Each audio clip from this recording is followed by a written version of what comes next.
What up, my people? You know who it is. It's your man, Urban Lover, coming from your mama's basement. About to drop something real quick before the draft becomes underway in less than a half an hour as we see it. But I'm going to get you guys real quick and I'm going to get y'all flowing. I hope y'all get to see this video before the draft comes. Real quick, I'm going to hit something up.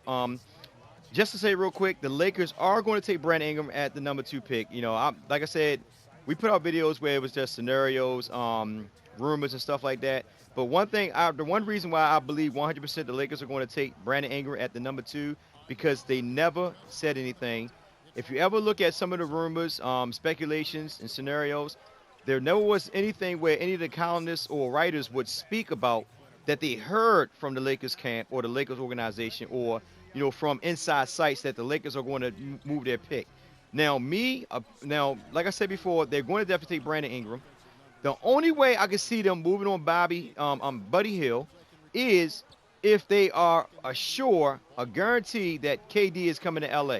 That's the only way, because it'd be kind of crazy for him and Ingram to play to have him and Ingram to play that same spot. It could work though, because Ingram can still come off the bench. But I think that it would basically stop his opportunity to grow, his progression and stuff like that. So the Lakers are definitely going to take Brandon Ingram. That's why they've been quiet. They already got the mindset on it. The only time Mitch Kupchak said anything about anything different was basically on the point that he said they do need upfront help, like in the interior pick and all that. But that's only if Ben Simmons was available. But because Philadelphia is guaranteed to take Ben Simmons number 1, the Lakers are definitely going to take Brandon Ingram. Now, with that being said, we do get the 32nd pick in the second round. With that, I'm gonna hit you with something real quick. Now, with the 37th pick, the mock draft has Shinanu Anuku, AJ Hammonds, and Karis LeVert as one of the 3 options that the Lakers will probably take at the 32nd pick. Me, I will take AJ Hammonds because this guy is actually, he's 23, but he'll be 24 by the time the season starts. He's averaging 15. Well, he averaged 15 points, 8 boards, and 2 blocks. His only weakness was passing. This guy reminds me so much of Andrew Bynum. The guy can shoot jumpers. I mean, he could even shoot threes. I mean, in some of the games he would shoot three. I don't really want a big out there shooting that far. I'd rather him play around the paint. But with spacing and all that, he's good at the pick and roll. He got good low post moves. Like I say, he's very physical and he's very physical and very he's just so strong down low. You know what I mean? So in retrospect, that it'd be beautiful to see us to get him at the 32nd pick. I know a lot of people were like Thon Maker, but this is the thing. It would be cool to get him, but we definitely need an interior defender. This guy, he's still slim. Now, not a lot of people say, well, he's 19 years old. He got a lot of room to grow. That's true, but here's a rumor about that. There was a rumor that came out that the reason why his stock dropped is because they think that he's actually 24 years old. So you got to think about it. This grown freaking man is playing against high school kids in high school. So, yeah, he's going to look good against them. 7'1". I mean, these guys like 6'3", 6'4". You might have somebody 6'9", 6'8", depending on who they play. But, yeah, you're going to dominate. But when you come into the NBA world where there's men, it's a different story. College, the next level up from high school, different story. So, like I said, if it was up to me between A.J. Hammonds and Thon Maker, I would go with A.J. Hammonds because we need interior defender. And also, A.J. Hammonds is a good interior defender. So I would like to go after him. But here's another scenario. Charlotte is definitely looking to move on their 22nd pick if a team is willing to pick up the option of Jason Lamb or Spencer Hawk. Now, with that being said, just say for instance the Lakers decided to take the decided to make that move with Boston and take the 22nd pick, right? And also take one of these guys. So for instance, if they take Jason Lamb, me personally, from a scale of 1 to 5, I'm gonna name down 5 guys that I will take for the 22nd pick. Number 1, like I said, I like A.J. Hammonds, so I would definitely look at him as number 1. This is if they take Jason Lamb, though. Now, Jason Lamb does have a $3 million contract a year, something like that. So, it's a little bit money, but you're getting basically 2 players for that, though. You're getting Jason Lamb, plus you're getting a rookie, a draft pick. So I would take A.J. Hammonds, or I would take Domantas Sabonis. Now, Sabonis from Gonzaga, the dude averaged 17 points, 12 boards. He was pretty decent defensive offense. He could pass. He could shoot. He played a lot like his father. If y'all never watched Arvydas Sabonis, you might want to go watch some of them old Lithuanian videos or watch Portland. The guy was nice, but when he came over here, he was just real big and out of shape, but he still held his own against Shaq. I liked him, you know what I mean? So that's between A.J. Hammonds and Domantas Sabonis.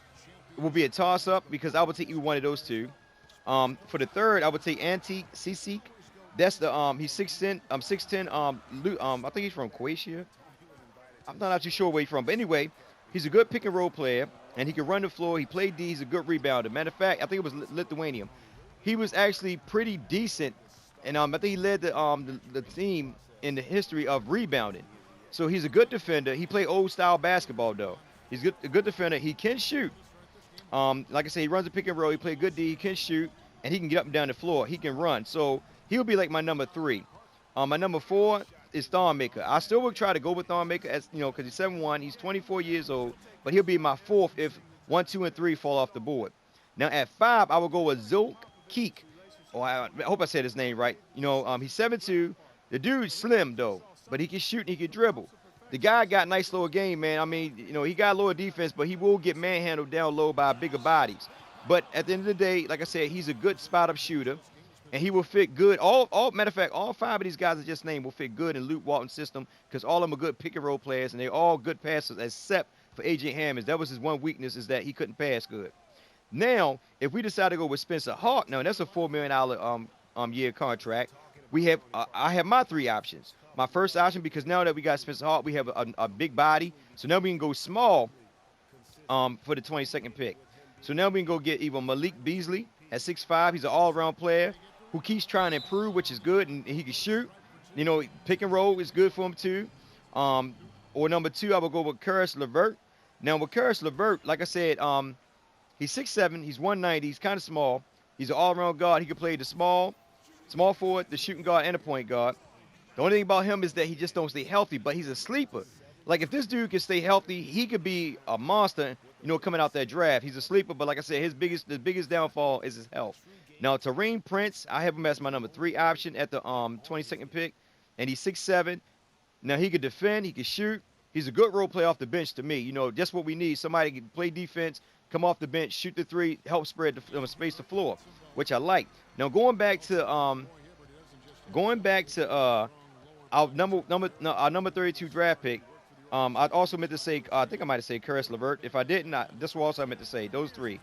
Now, Karis LeVert, like I said, if Hammonds is off the board, it's a toss. I would go with Karis LeVert. And the only reason why I would go with Karis LeVert is because, like I said, I think he would be good for all 3 spots. Like I say, he's 6'7".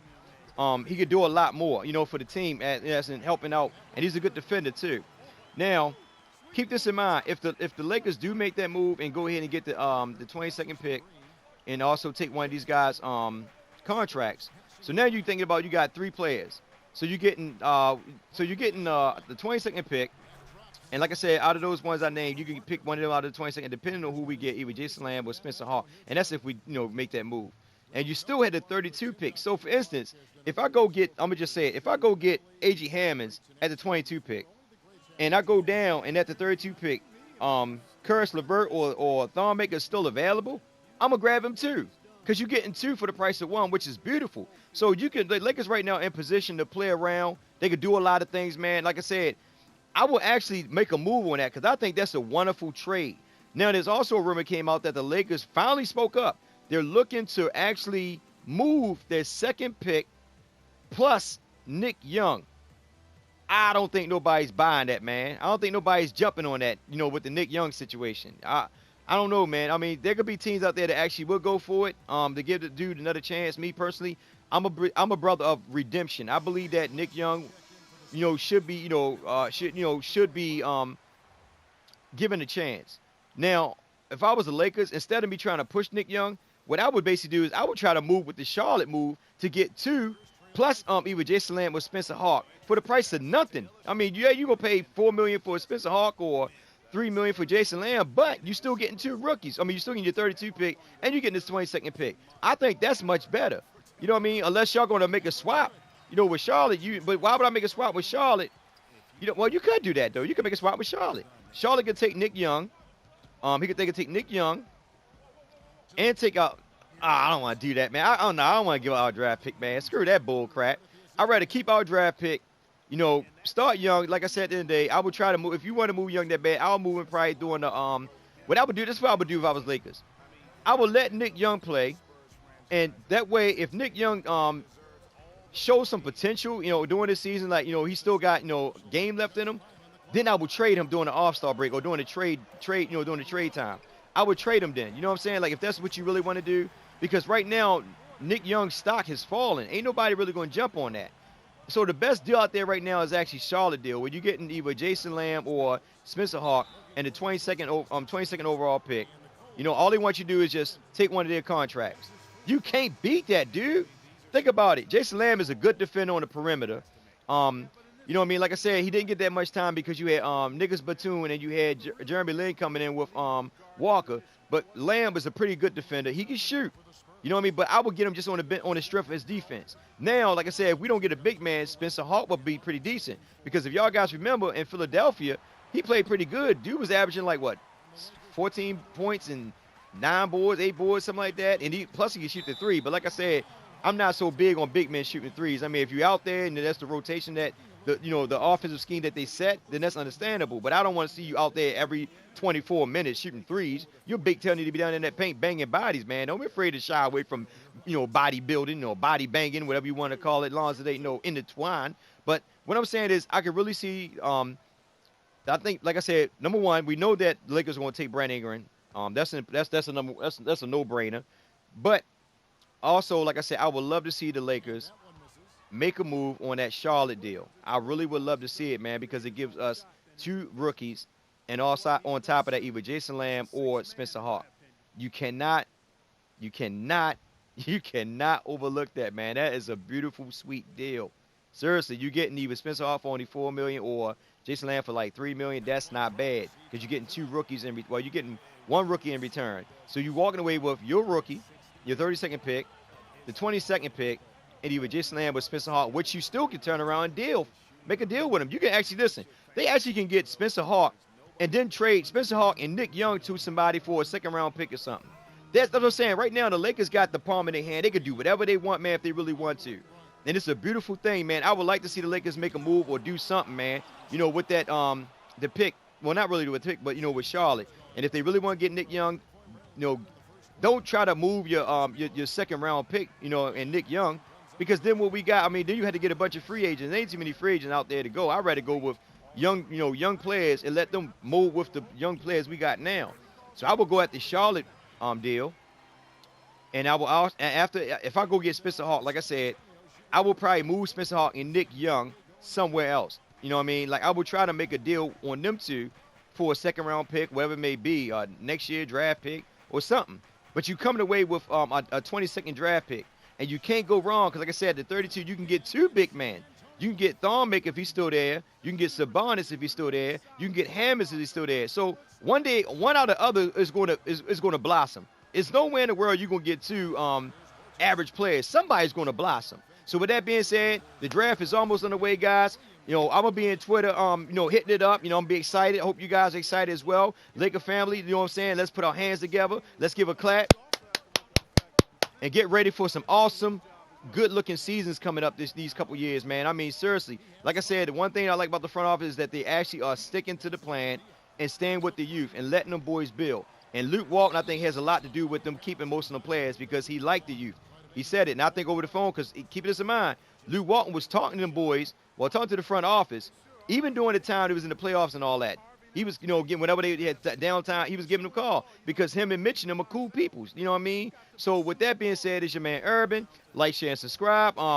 Get in the comment section. Tell me what you think that the Lakers should do. Instead, should they make a move with their 32nd pick and Nick Young, or should they go after Charlotte option and make that move and then trade Nick Young and Spencer Hawk to somebody else for a second round or whatever they want to do? There's so much stuff the Lakers can do. And right now, I'm just so happy and excited, man. I got to get off here because I still got things to do. I got to prepare. I don't want to be bothered. I know you don't want to be bothered. So with that being said, I love you guys. It's your man, Urban Lover, and I'm out.